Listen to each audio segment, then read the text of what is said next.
Bonjour tout le monde. Je me sens un peu seule après les trois, mais oui, si vous voulez, mais j'ai quand même un réseau de soutien et Dieu sait que c'est un facteur de protection que d'avoir un bon réseau de soutien et elles se sont assises en avant et je l'en remercie.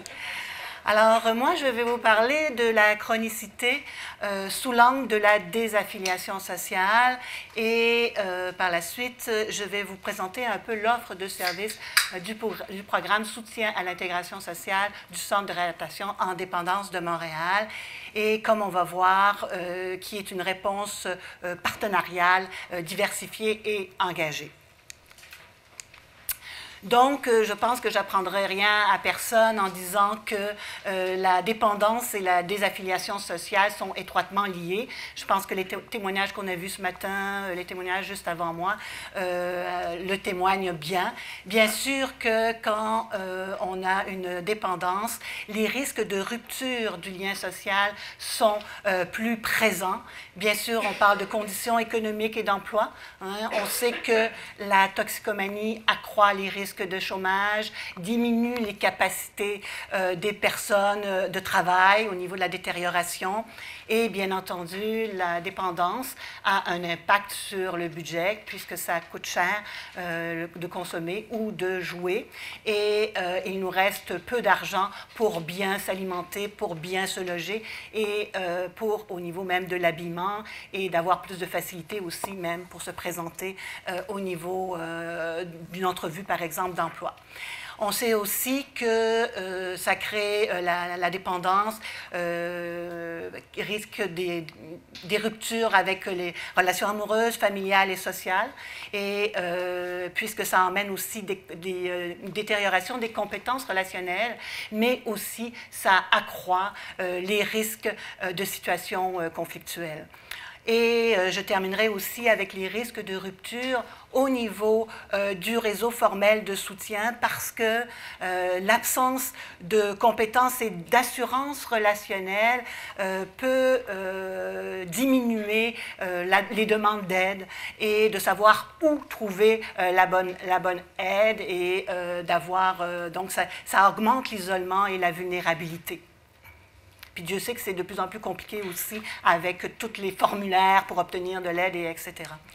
Je vais vous présenter deux profils au niveau de notre clientèle et un profil qui démontre que la désaffiliation sociale peut emmener vers la dépendance et l'autre vignette que c'est la dépendance qui emmène vers la désaffiliation sociale. Donc, c'est les deux profils. Bien sûr, la chronicité a plusieurs visages. Hein. Là, j'en présente deux, mais on s'entend qu'il y a beaucoup d'autres visages au niveau de la chronicité. Le processus au niveau de la désaffiliation sociale, ici, je m'inspire de Gaulle-Jacques et Leonetti, puis vous l'avez en référence là, dans ma bibliographie. Souvent, on a une première rupture, que ce soit au niveau de l'emploi, au niveau relationnel ou même au niveau de notre condition de santé, qui, si on a certaines vulnérabilités, peut emmener et conduire à un enchaînement de ruptures. La vulnérabilité, elle peut être sociale, physique, psychologique. Et cet enchaînement de ruptures va conduire pour certaines personnes à des pertes d'appartenance. Hein. On perd notre emploi, on perd notre appartenance à un milieu de travail, au statut de travailleur, etc. Et ça peut conduire certaines personnes à se créer des nouveaux repères qui sont plus ou moins déviants. Et dans ce processus-là vers la désaffiliation sociale, il y a la phase de décrochage. La phase de décrochage, c'est souvent là que les personnes deviennent dépendants des institutions, comme par exemple au niveau de l'aide sociale. Pour finir, pour certaines personnes, à la phase de déchéance, et là, il y a une intériorisation de leur nouveau mode de vie et au niveau des comportements là, qui sont adaptés à leur nouveau mode de vie. brièvement, la première vignette, c'est une personne qu'on a suivie au centre, un homme de 60 ans qui provient d'un milieu familial dysfonctionnel, père alcoolique, violence dans la famille. La personne a été peu scolarisée. Sa première consommation est à l'âge de 9 ans, quand il a commencé à travailler dans un dépanneur. Plus tard, il a rejoint un gang de rue et ce qu'on a vu, c'est bien sûr l'augmentation de sa consommation.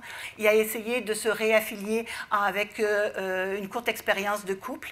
Malheureusement, lors d'un conflit, il y a eu un acte de violence qui lui a fait lui-même peur de ne pas reproduire le pattern de son père. Donc, il a quitté. Bien sûr, perte de leur logement et expulsion des ressources, augmentation de la conso et dans la rue depuis l'âge de 30 ans. Alors, au niveau de la vulnérabilité, je vais passer vite, mais on voit bien que lui, c'est tout l'aspect du milieu social qui est un facteur de vulnérabilité.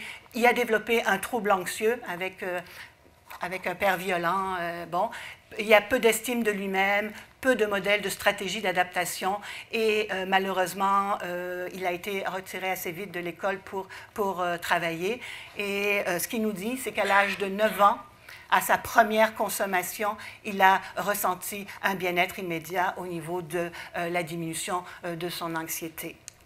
Alors, bon, je passe vite ici. Donc, enchaînement des ruptures. Comme il n'allait plus non plus, il a été retiré assez vite de l'école. Il perdait aussi comme lieu d'appartenance tout le milieu scolaire, les amis dans la ruelle, et etc., etc. Alors, il s'est créé des nouveaux repères. Bien oui, il a rejoint un gang de rue et là, il avait à nouveau une identité. Il a retrouvé une place pour lui au niveau là, de l'estime de lui-même. Mais bien sûr, ça n'a pas duré et il y a eu vraiment, chez cet individu-là, une diminution de l'espoir de se faire une place dans la société. Alors, est arrivée la phase de décrochage où, bien entendu, à cause de sa conso, il y a eu des conflits avec les voisins, du bruit, des non-paiements de loyer. Et à la fin, le seul lien significatif pour cet individu-là était à la grande bibliothèque, où il y avait encore sa place. Malheureusement, comme sa conso a augmenté, il s'est fait expulser de la grande bibliothèque. Alors, il était dans la rue depuis l'âge de 30 ans et c'est une personne qui ne voulait pas aller dans les refuges. Je vais passer vite au niveau de celle-là aussi, mais c'est une personne qui, la dépendance a induit le processus de désaffiliation. Une femme de 59 ans, classe moyenne, en logement avec sa sœur, consommatrice d'alcool depuis 15 ans, rupture avec le monde du travail à cause de sa conso, rupture avec les liens familiaux. Il y a eu une grosse dispute avec sa fille en état de consommation. Sa sœur qui vivait avec elle a pris parti pour sa fille et elle s'est retrouvée dans la rue. Ça a été très difficile pour elle parce que là, elle perdait tous ses repères et elle a été hospitalisée et voilà, juste pour vous démontrer que aussi la dépendance peut emmener vers la désaffiliation sociale. Cela étant dit, comment maintenant rétablir un lien social signifiant pour ces personnes-là?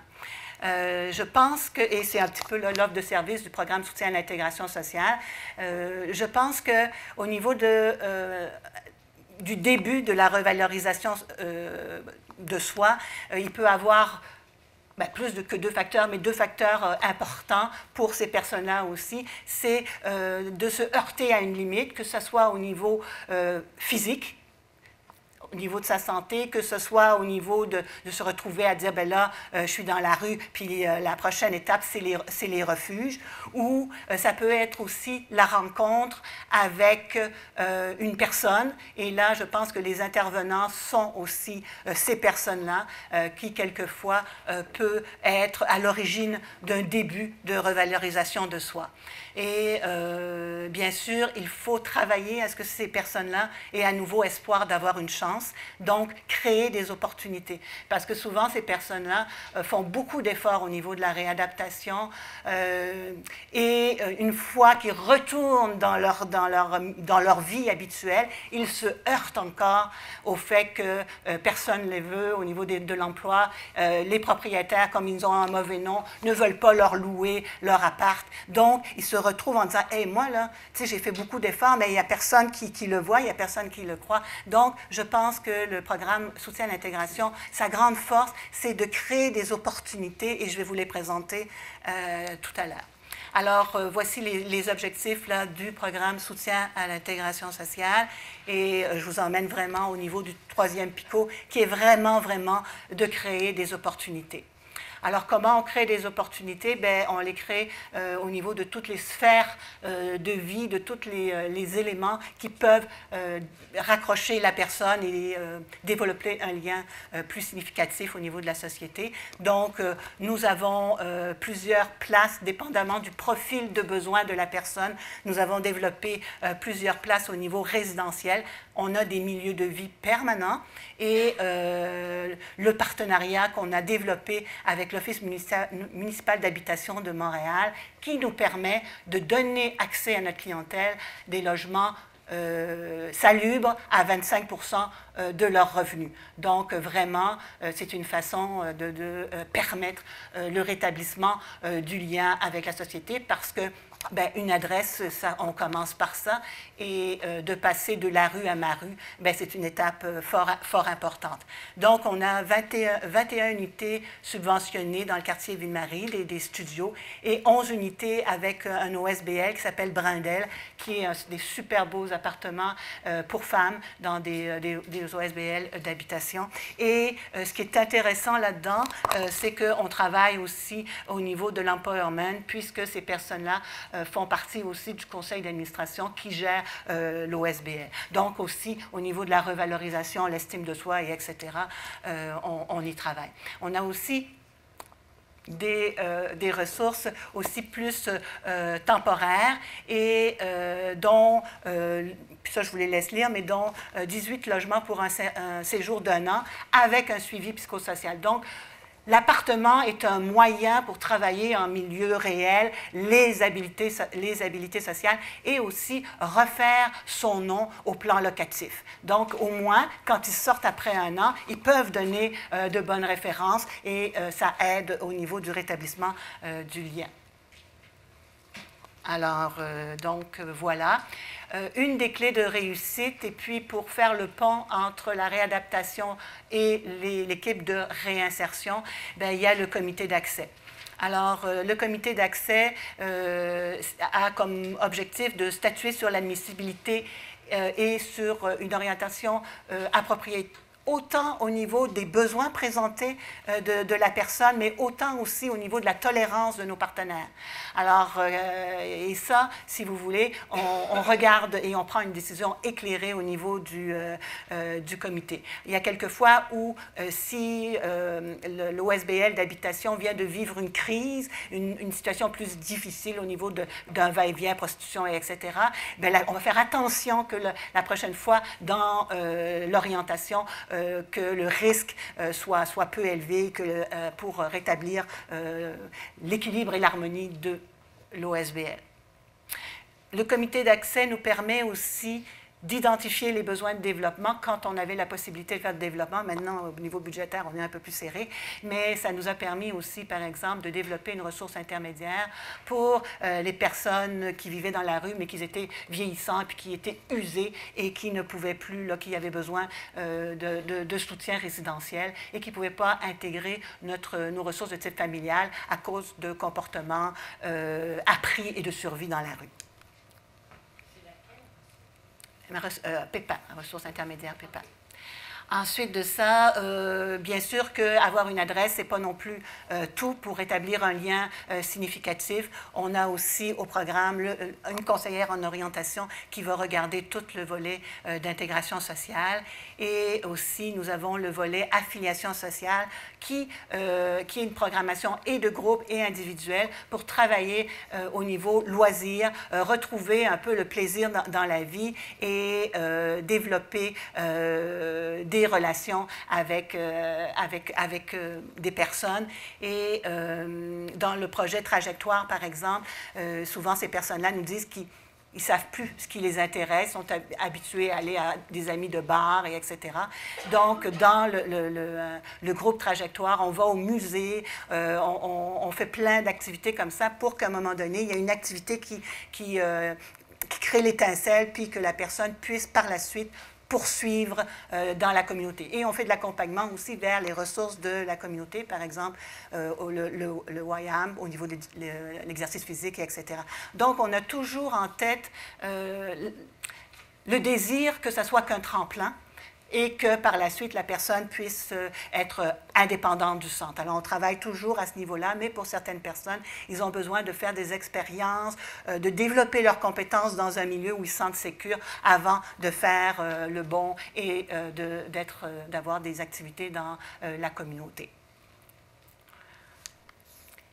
Notre dernier, fenêtre. Alors, c'est faire ensemble pour un mieux-être. Et quand une porte se ferme, une fenêtre s'ouvre. Donc, fenêtre, c'est le dernier volet développé au programme. C'est une prévention contre la chronicité.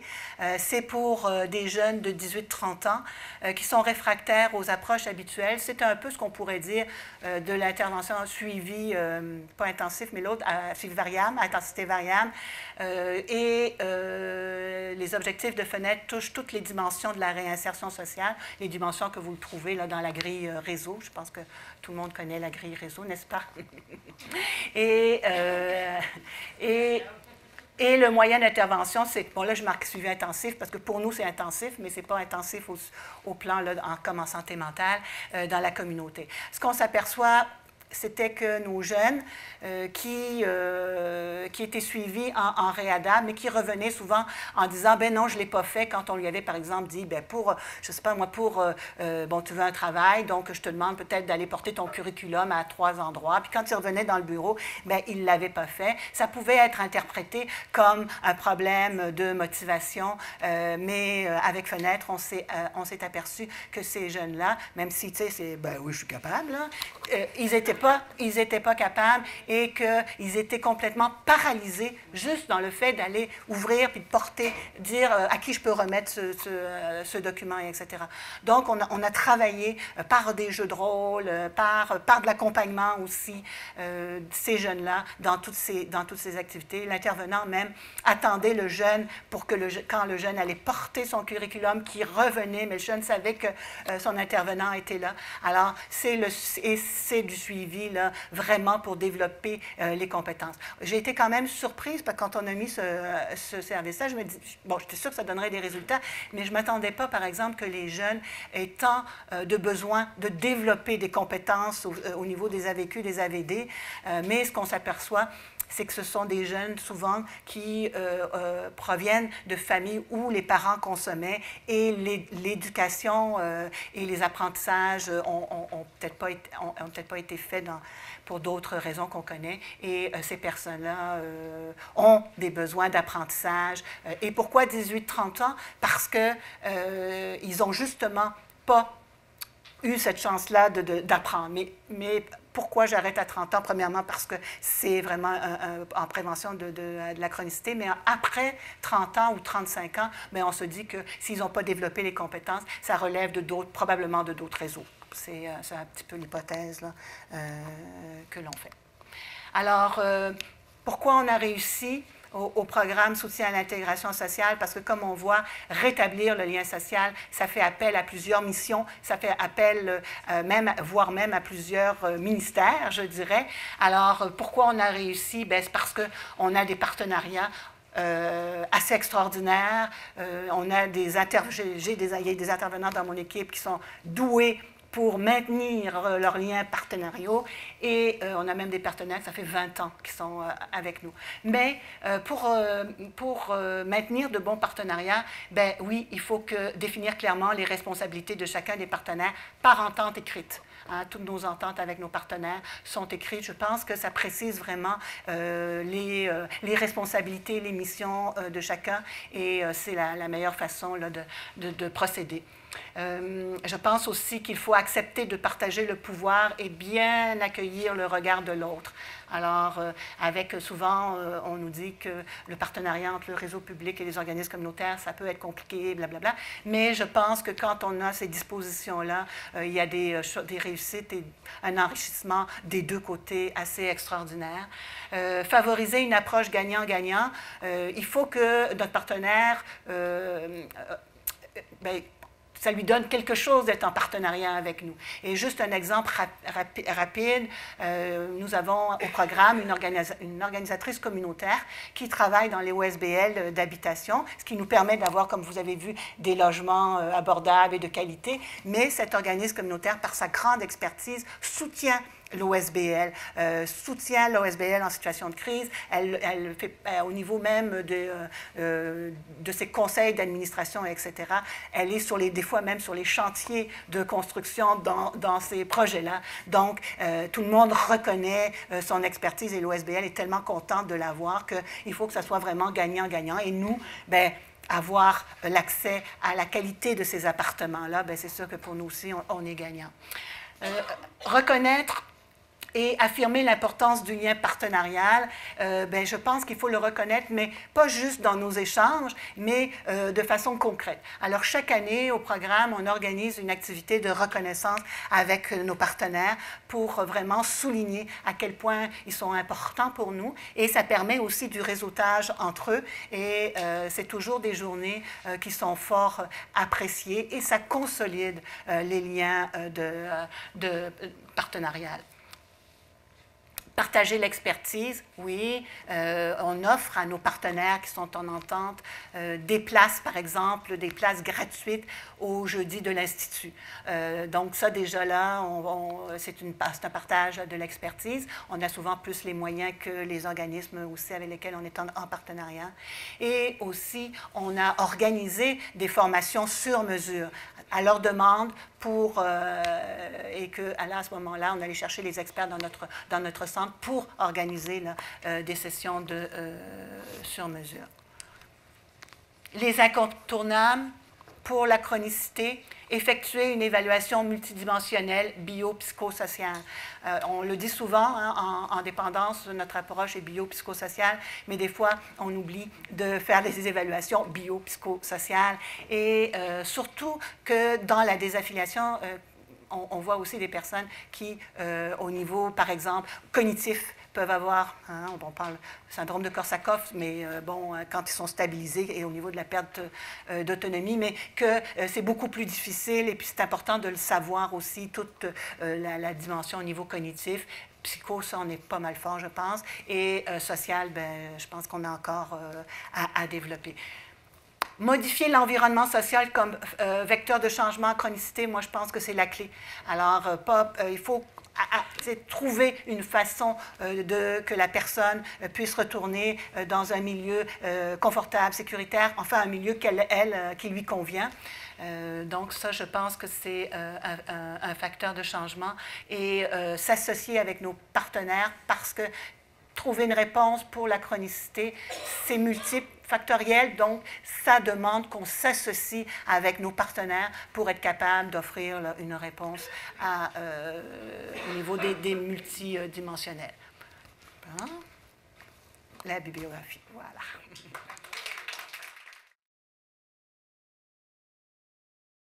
Dans l'équipe du programme Soutien à l'intégration, on a une conseillère en orientation. Okay.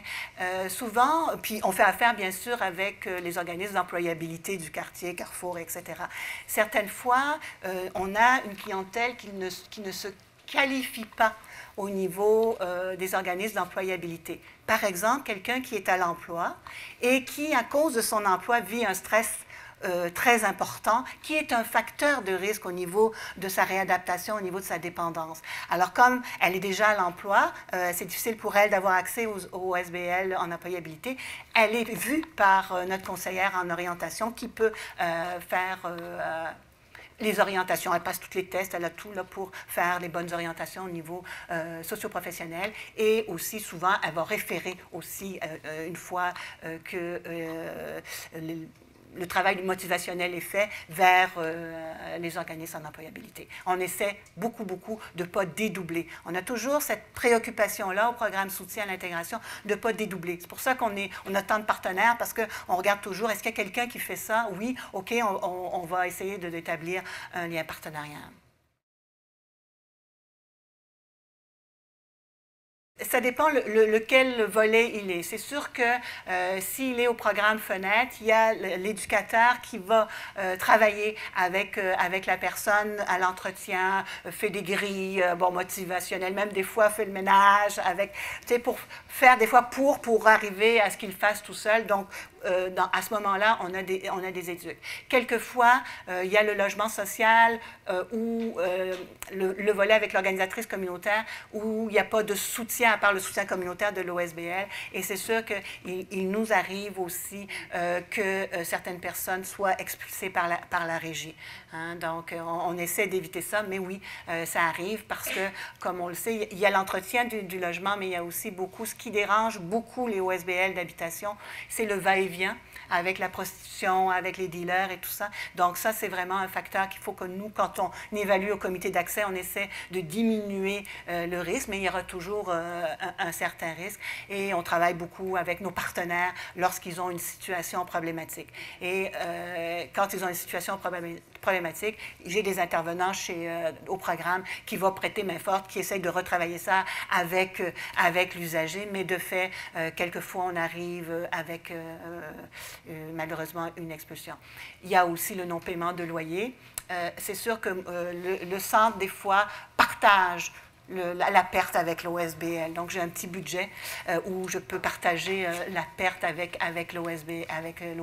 Alors, ça m'arrive quelquefois là, de partager la perte. C'est comme ça aussi que on garde accès à ces logements-là, parce qu'ils pourraient dire ta clientèle est beaucoup trop compliquée. Alors,